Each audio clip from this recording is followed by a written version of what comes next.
This is part two of the Thomas Merton, Boris Pasternak, Dr. Zhivago series we started this morning. A couple of things I just want to mention that are probably apt in terms of Thomas Merton's The Pasternak Affair. There's a tendency in both when the movie came out and the book itself to, at one level, see the movie as a nuanced and sophisticated apology for adultery. Of course, what it's not, but there was a whole constituency who saw it and watched Zhivago go through his relationship with Tonya, Laura, and then Marina. So he goes through three relationships. He has children from all three relationships, and so this is why would we subject anyone to watching this sort of lewd, even though prettied up, refined in terms of serial relationships. So you want to avoid that sort of very simplistic, almost puritanical approach to both seeing the movies and more significantly reading the novel itself. The other, which Merton addresses in the Pasternak Affair, is you obviously have in the novel and the movie violence. You have people turning on one another, the reds, the whites, the reds turning on one another, carnage, violence, brutality. And so the tendency is to say Boris Pasternak and Dr. Zhivago was turning viciously and stringently and convincingly on communism and the communist revolution and everything that Marxism and communism was about. In doing so, he became a cheerleader and a fan for the liberal democratic American way of life, which of course is equally silly. Boris Pasternak actually ends Dr. Zhivago in a very positive note by two of Zhivago's friends reflecting on the difficult times, the dark night of this passage that Russia has lived through, and the movement forward, and even the daughter of Zhivago and Laura, Tanya, has lived through equally excruciating and painful times, but she's emerging into a clearing herself. And so Zhivago ends, even though there has been the tragic and the difficult side, it doesn't idealize the Western democratic capitalist system. In one sense, Komorowski, as Merton points out, he embodies that entrepreneurial tendency in which relationships are transactional and I will use people to serve my own personal entrepreneurial material ends. And so so the notion that somehow Dr. Zhivago is a novel that idealizes Western civilization, particularly American civilization, and demonizes the Marxist communist experiment, again, it distorts the much more nuanced understanding of what Pasternak is trying to get at in Dr. Zhivago. And so Merton is very clear in the Pasternak Affair that be careful of slipping into a simplistic dualism, as many did in the Cold War, when Pasternak won the Nobel Prize for Zhivago in 1958, 60 years ago. There were many in the West who hailed the Nobel Prize as a victory for liberal democratic tradition, and of course the Soviet tradition saw it as a Wall Street plot in terms of elevating a perceived understanding of the Western civilization versus the Marxist communist tradition and all that had happened there. So Merton is very clear in the Pasternak Affair is be very wary of those who perpetuate a Cold War dualistic mentality in interpreting Dr. Zhivago itself. The movie, as is the book, even more so, is much more layered and sophisticated and nuanced in terms of how the plot works it out, characters, and these such things. So in doing Dr. Zhivago and Pasternak, tend to avoid the Puritan extreme in terms of Zhivago's three relationships, and that's what the novel is really about. It's just a prettied up version of romanticism and a more sophisticated Harlequin romance in that sense, a melodrama, and of course that's not what it's about at all. And then also seeing the novel as an apologia for the liberal democratic tradition versus the communist tradition. Merton also, in his correspondence with Boris Pasternak, he warned Boris Pasternak, and of course Pasternak died in 60, that to prevent, if possible, turning the novel Dr. Zhivago into a movie, because Merton suggested in doing so there would be a certain thinning out, a dramatizing, a distorting in some ways the much more rich richly textured tapestry of Dr. Zhivago. And of course, when the first version came out in 1965 with Omar Sharif and Julie Christie, there were significant elements of the novel that were left out. And the same with the recent movie by Keira Knightley, Dr. Zhivago. It was a television series, a little over 4 hours. Well, what is very interesting in both those is that they pick and choose selective elements of the novel, and they leave very substantive elements of the novel out. And unless someone has read the novel and read it a few times, you sort of ask yourself, why was this, why was that left out? Both movies ignore the fact that Zhivago lived on, had a relationship with Marina, had 2 kids out of that relationship, and consequently died. And then his friends at the end of the novel are reflecting on his life in his book of poetry and all these sorts of things. And so both movies almost make it look as if there's this romantic hero. He finally sees Laura again, and in the 65 movie he has a heart attack on the streetcar and she keeps moving by. In the other one, he sees her, he's in a restaurant, library of sorts. He sees the young child walking by, and then Laura's there. He tries to run out to see her, and he has a heart attack and dies.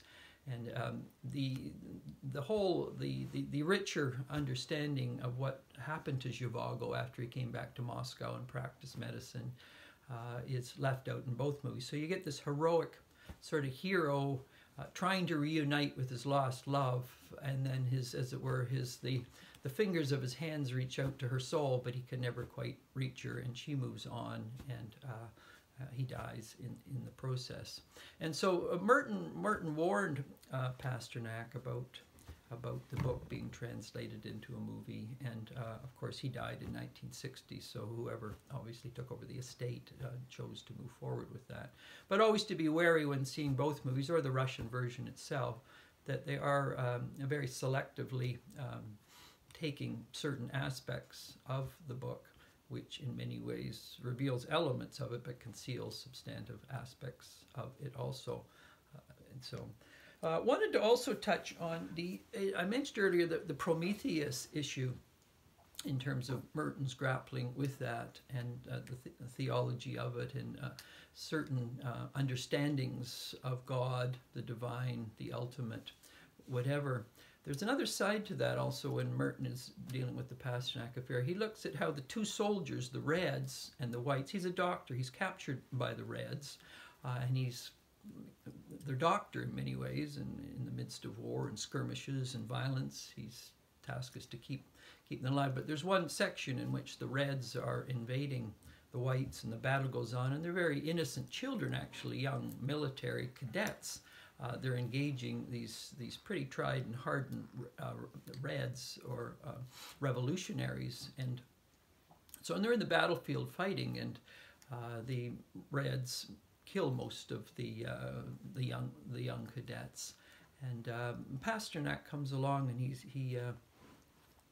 he looks at both the people from the Reds and the Whites, and they both got a little locket around their neck, and they both have Psalm 90 around the neck. And first of all, he's quite taken by the fact that here you have both sides using Psalm 90, which is a very complex psalm, in which you do again have the wrath of God, the anger of God. Our days are short, we're transient, we must apply ourselves to wisdom.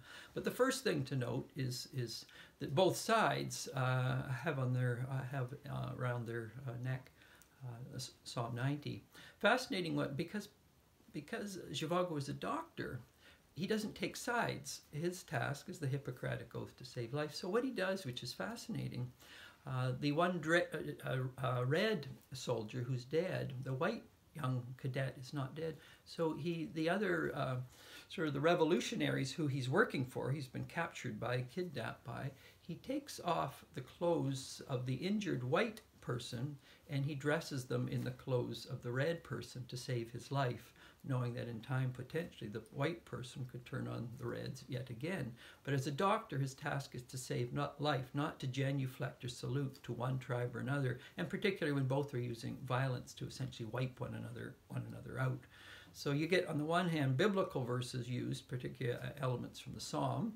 Both sides are using it. And we can see this in all sorts of elements in which people will use the name of God to legitimate their political, their education, or their religious ends, and it's usually their own version of God or some projection of their own identity or temperament or some other thing, which of course what Merton is dealing with in his grappling with the Prometheus myth itself. Here you get it played out practically in the battlefield rather than reflecting upon it as a theological issue. But again, once, so Pasternak in the battlefield is trying to say, listen, listen, my task as a doctor, just as the suffering Prometheus, is to save lives, okay? It's not to be on one side or the other. And so you get this interesting situation in which Zhivago tries to save lives. The other thing which is probably important to note in Dr. Zhivago is Pasternak is very concerned, as is Merton, about the danger of ideals, and this can be political, it can be theological, it can be religious, in which one side is convinced it's absolutely right, and it's willing to verbally, if not militarily, trash the other person who disagrees with them. And so relationships and friendships become very secondary to an ideal, a cause, a means. And if you're not on my side verbally, you get fire hosed, unkind things are said and done. Worst case scenario, in a political revolution, you're essentially killed. And Merton lived in this tension between the ideals, but also they have to be fleshed out in real people's lives. So where does love fit into all of this? Where does friendship fit? Where does dialogue fit? Where does the liberty and the freedom of other people fit into all of this? And this was a great concern of his, and obviously Boris Pasternak, because again and again you see the ideal, or the end, being guiding the polar star, but you can use any means you want to crush opposition, to subordinate opposition. And there's a couple of lovely passages in, Merton uses them in Disputed Questions. Page 16, where Laura is talking about Strelnikov, and Strelnikov began his life in innocence. He was an affable, friendly person that in one sense was a counter to Komarovsky, who had taken advantage of Laura, and he just loved his innocence. But as Pasha began to see the terrible injustices that were going on, he became possessed by an idea, and the idea led him to become violent. He would wipe out whole villages. His underlying reason was it was Komarovsky who injured Laura as an innocent person, and Komarovsky became a metaphor for a whole generation of people, a whole class of people. So he was going to wipe out that class which had injured the woman that he loved and taken advantage of her innocence. But Laura goes on to say, as Pasha becomes more ideological, and more driven and more possessed by the idea, she says it was as if something abstract had crept into his face and made it colorless, as if a living human face had become the embodiment of a principle, the image of an idea. I realized this had happened to him because he had handed himself over to a superior force that is deadening and pitiless and will not spare him in the end. It seemed to me that he was a marked man, and this was the seal of his doom. She then goes on to say, another section that Merton picks up in the Pasternak affair, it's only in mediocre books that people are divided into two camps and have nothing to do with each other. But in real life, everything gets mixed up. Don't you think you'd have to be a hopeless non-entity to play only one role in your life, to have only one place in society, always to stand for the same thing? And so what Merton and Pasternak were acutely aware of was the danger, in many ways, of people becoming possessed by an idea, possessed by their understanding of what's right, and they're the ones who know it, and if one is not with them, therefore you're a heretic, you should be shunned, you should be banished, you must break away from this particular group. And there's a great danger when people become almost demonized by an idea, and as a result there's no meaningful human communication exists anymore because they're not in my tribe, they're not in my clan. And in many ways, this is the dilemma of much of the novel of Dr. Zhivago. How do you survive in a world of ruthless ideologues of the right or the left or the center in that sense? One of what Merton also argues very clearly is the greatness of Dr. Zhivago as a novel is it's not just about Russia, it's just not about the revolution, it's about every man or woman on their journey trying to find their way through time. And again, in Disputed Questions, Merton has this to say about the genius of the novel. He says, the frustrated, confused, and yet somehow triumphant protagonist is not only Pasternak himself, and even Russia, but mankind, or we would say humankind. Not 20th century humankind, but man who is perhaps too existential and mysterious for any label to convey his meaning and his identity. We, of course, are that person or man. This is the mark of a really great book. It is in some way about everybody, and everybody is involved in it.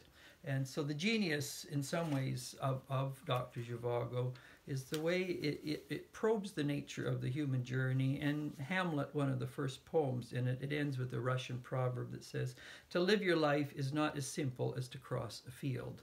And that often we're confronted in life with betrayals, unexpected twists in the journey, disappointments, failed expectations. How do we keep going on that journey?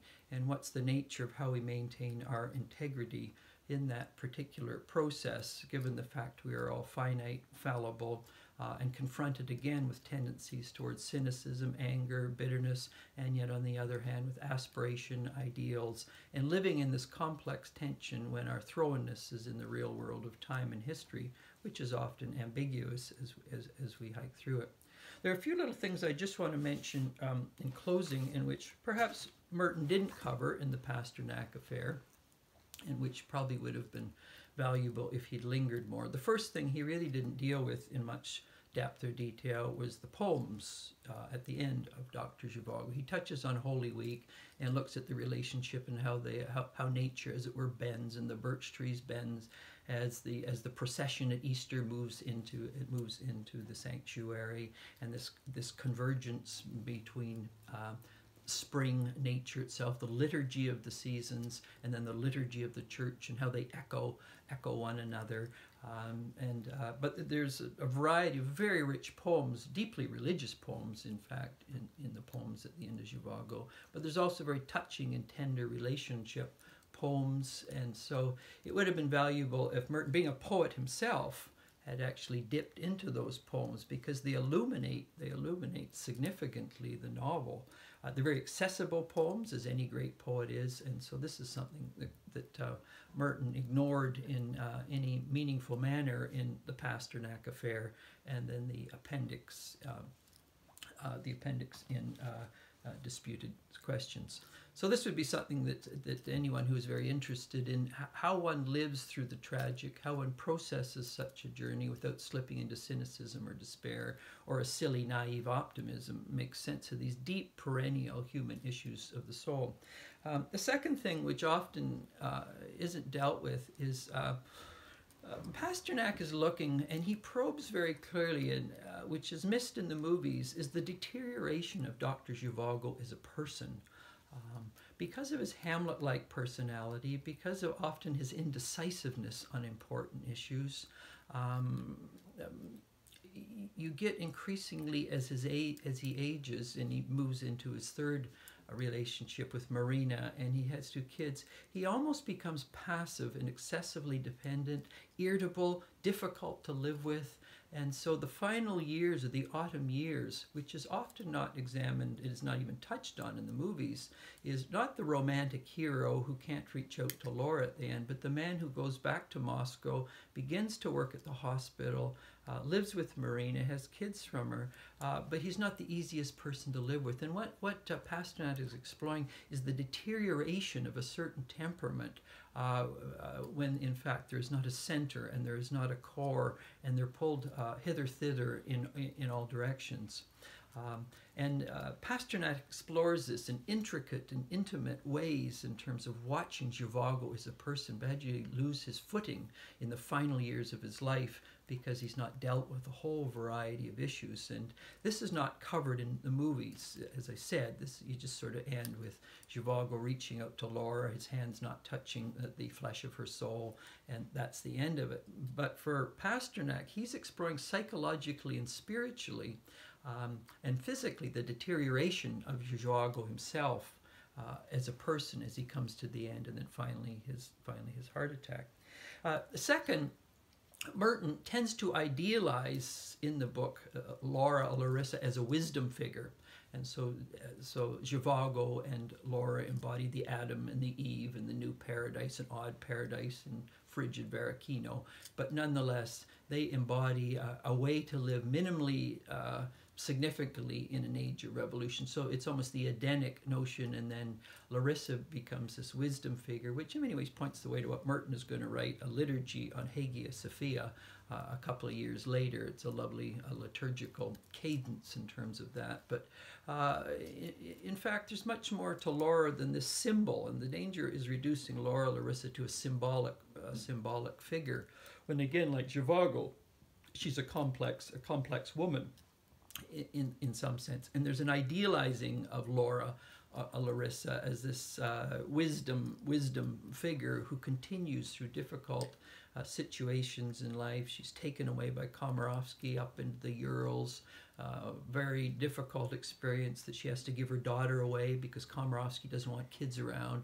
And so Tanya, near the end of the novel, this is dealt with very clearly. So the danger sometimes is this idealizing of Laura. The third is Merton really never touches on Tonya, Zhivago's first wife, who's the embodiment of faithfulness. She's the embodiment of kindness, the embodiment of being there for him. She has to finally flee because the family, the Reds, know where they are in Varakino, and they ended up, as many Russians did, in Paris. So they were part of that Russian exile group that went to Paris. So Merton tends to overplay in some ways the idealized Sophianic tradition, which he's very interested in theologically.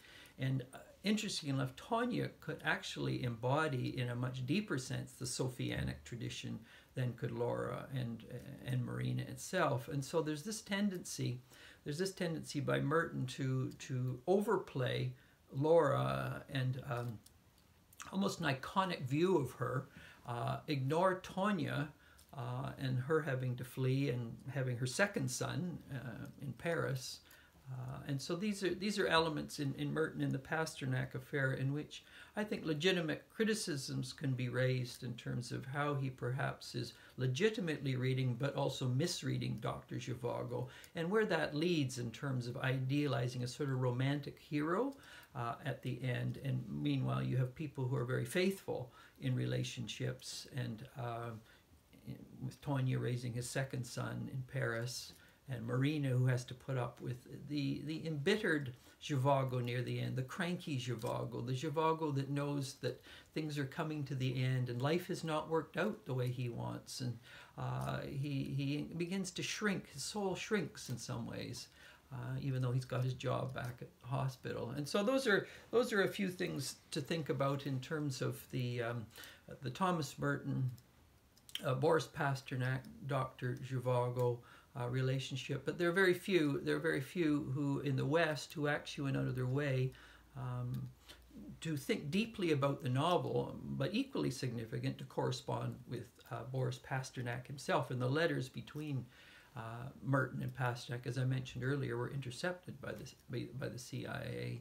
And so that's the whole notion that you have two men here in the midst of the Cold War saying, we're not buying into the Cold War. There is ideals worth living for that cannot be reduced to the ideology of the liberal West or the communist tradition. So I think with that I shall wind up and end part 2 of the Thomas Merton, Dr. Zhivago, Boris Pasternak.